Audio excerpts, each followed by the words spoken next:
Mr. Braynard, I did have a chance to read through your affidavit and look at the exhibits that you attached to the affidavit. And you allege that there are individuals who cast invalid ballots, and you believe the claim you're making is within a reasonable degree of scientific certainty.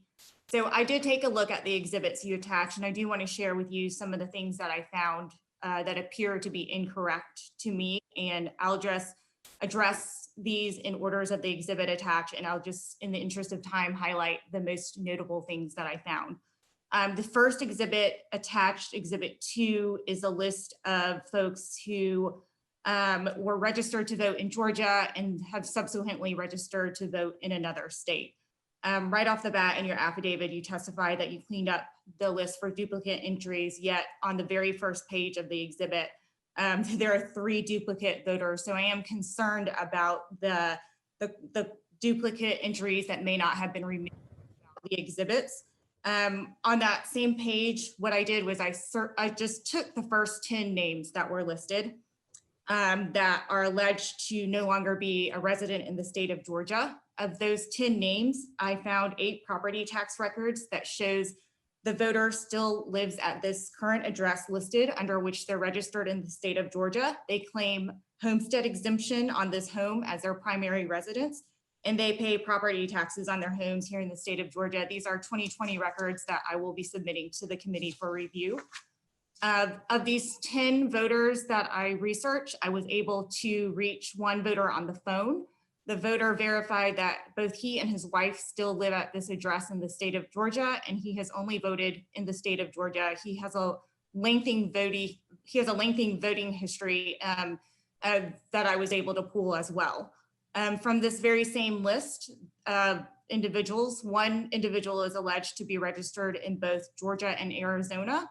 I was able to confirm her registration in Georgia and match her voter registration to a property tax record to confirm that she still holds residency in the state of Georgia as her primary residence. I cross-referenced her with Arizona's database and in fact did find a voter with the exact same name, and they are exactly the same age. However, the voter in Georgia was born January 17th and the voter in Arizona was born on April 17th. The voter also has a very common name, and I subsequently just typed in her full name, first, middle, and last name. In the state of Georgia, 117 people share this name, according to White Pages, and in the state of Arizona, 54 people share this name. There was another similar scenario with another individual on that same list, registered allegedly in both Georgia and Arizona. Same first, middle, last name, but they have different birthdays. They're different ages. One is age 48, one is age 49. The voter in Arizona has not actually voted since 2016. I'm going to move ahead in the interest of time to Exhibit 4. And you mentioned this earlier, voters who, in your affidavit, you allege that voters are using PO boxes to register and disguise PO boxes as their residential address to cast invalid ballots. In this exhibit, I immediately recognize one of the addresses. It's right around the corner from which I live, and I have friends that live in this actual building. It's a condo building with units on top, and it happens to have a FedEx center in the bottom of the condo complex. I reached out to my friend that lives there and informed him that both he and his wife are listed on your exhibit as having committed voter fraud by trying to disguise their residential address as a PO box. He subsequently sent me a list of all the homeowners in that same complex, and I cross-referenced them with their voter registration to confirm they live there. And then I also looked on your exhibit, and every single person that owns a condo in that building that voted in this election has been accused of disguising their residency as a PO box.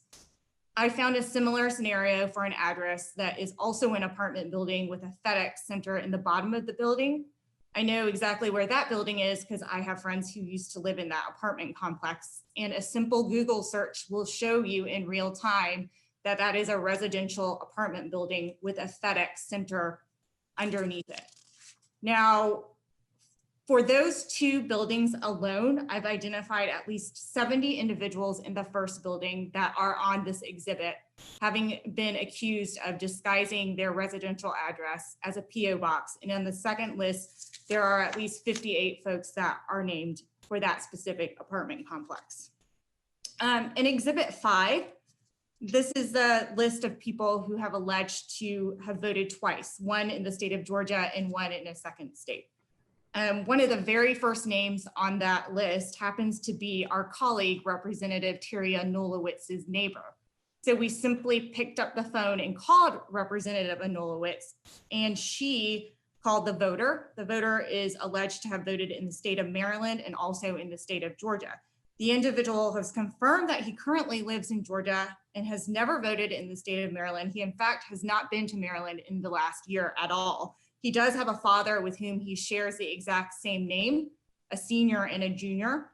In another scenario, I was able to find an individual who allegedly voted in Georgia and also in the state of Virginia. The voters share the exact same name and age, but they have different birthdays. The Georgia voter born June 14th, the Virginia voter born June 2nd. On that same list, I happened to notice that one of the Representative Wynn, excuse me, how many more on your list are This there? is my last scenario. Thank you, Mr. Chairman. On the last, one of the voters on my list happened to be my constituent. I attempted to call her, was unable to reach her. So I actually just drove over to her house and talked to her and her husband yesterday afternoon. They've lived in Georgia their entire lives, have lived in that same house since 1985. They've never even been to the state in which they're alleged to have double voted. Earlier, Mr. Adams did testify that there are circumstances in which voters have the exact same name, first, middle, and last name, and the same birthday. Based on what I found, I'm led to believe that many of the names listed on your exhibits are erroneous. And these allegations are very serious allegations. You've alleged that these voters have committed a felony. When I picked up that phone and I called my friend and let him know he was on that list, he and his wife were very surprised to learn that their names have been attached to a federal lawsuit, and there have been no attempts to contact them to verify any of this information. So these voters, in fact, have no idea they're being accused of committing a crime in a public filing where both their names and their addresses are listed. And these voters are both Republican and Democrat. It's not a partisan list. So to be clear, there are many people who have been accused of committing felonies, and there are many common names in these exhibits: Smith, Williams, Johnson, Taylor, Davis, Miller. In some cases, as you admitted earlier, you use birth years, in some cases, birthdays. But did you use any more specific unique identifiers such as social security numbers or driver's license numbers that would have actually been able to prove that these people are not, in fact, the same people? Okay, quite a lot of questions there. First of all, I actually want to thank you for helping to raise issues to help better validate the data. It's only with strong scrutiny that we're able to be completely confident in our findings. So to answer some of your questions, first, we never used anybody's just birth year. It was always, it had to be a complete match. In fact, because the default date for so many birth dates is the 1st of the month or the 1st of January, whenever that's, those components are missing, we actually excluded everybody that was born on the 1st of the month or January 1st for any of our matching. Second, you bring up the issue of duplicates. In the total number of 20,300, is it 12, I think, that is a completely dedupe consolidation of lists. While individuals might have had multiple NCOA records, we have a completely unique list of county and voter ID numbers that totals 20,300. Regarding some of the other name issues that you've found and other issues that you've raised, as I mentioned, I'd be more than happy to address all of those. If you'd send them to me, I would give them an additional validation and scrutiny and get back to you on them. I do have a follow-up question. As you mentioned, you said that you used complete birthdays. Where were you able to obtain those birthdays? Were they We know that the Secretary of State here in the state of Georgia doesn't provide birthdays. Where did you get those birthdays? Right. Now, you've actually made a very good point. Remember, I'm a third party independent of the government. So many of the tools that would be necessary to catch a lot of the people that we think we've missed and to do further validation, those tools reside solely in the hands of the state government. So the driver's licenses, social security numbers, what I presume would be the state probably has its own list of dates of birth that it's not releasing publicly.